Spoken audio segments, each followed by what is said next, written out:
Le Web3 et le métavers sont souvent abordés ensemble lorsque les gens discutent de l'avenir d'Internet.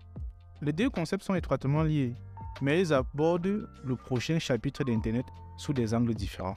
Alors que le Web3 se concentre sur la relation entre les utilisateurs et l'information et qui la contrôle, le métavers se concentre principalement sur la façon dont l'information est présentée et comment les utilisateurs la vivent. Le Web 1.0, le Web 2.0 et le Web 3 décrivent l'évolution du Web en lecture seule, du Web en lecture et écriture, au Web en lecture, écriture et propriété. Le métavers est une évolution par rapport aux deux itérations précédentes d'Internet.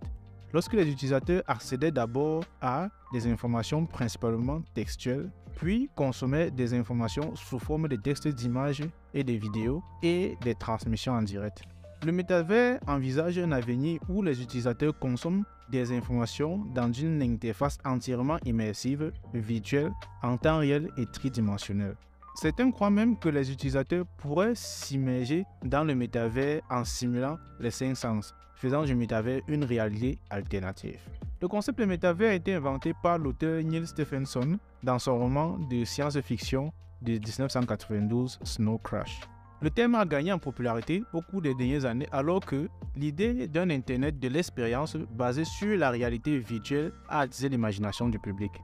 Les ventes de casques de réalité virtuelle ont décollé et les jeux vidéo avec des éléments du monde virtuel sont devenus populaires. Ces jeux proposent ce qui se rapproche le plus de l'expérience de métavers.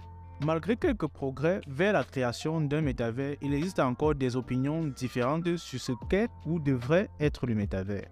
Certaines personnes pensent que le métavers sera piloté par la réalité virtuelle avec des utilisateurs portant des casques de VR, totalement immergés dans des mondes virtuels et déconnectés de leur environnement réel.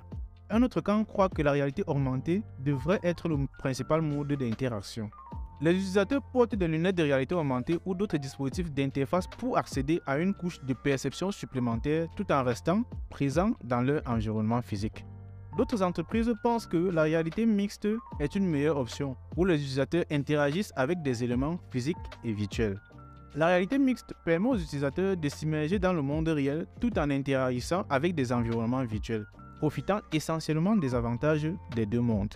Pourtant, d'autres croient que les jumeaux numériques seront ce qui rendra le métavers véritablement révolutionnaire. Les jumeaux numériques sont une représentation virtuelle en temps réel d'objets ou de processus physiques. Les métavers comprendront probablement tous les éléments ci-dessus, chacun servant des objectifs différents. Mais une chose est sûre, la blockchain et les crypto-monnaies sont probablement des composantes essentielles du métavers.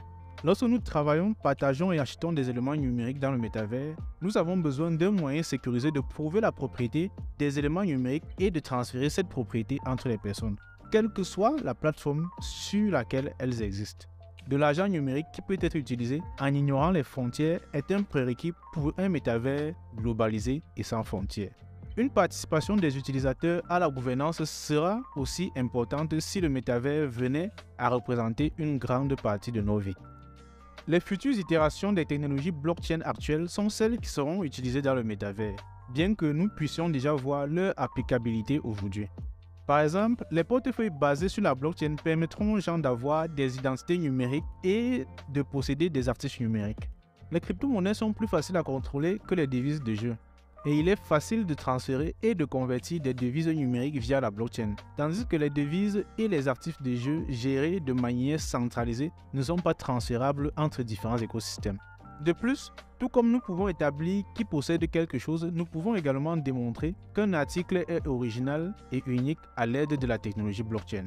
Cette capacité est essentielle dans le métavers car les objets numériques peuvent être facilement copiés. Les tokens de gouvernance et les DAO fournissent les outils pour une prise de décision décentralisée, permettant aux utilisateurs de contrôler les règles de leur interaction avec le métavers. En fait, les premiers projets de métavers basés sur la blockchain existent déjà et testent de nouveaux modèles économiques.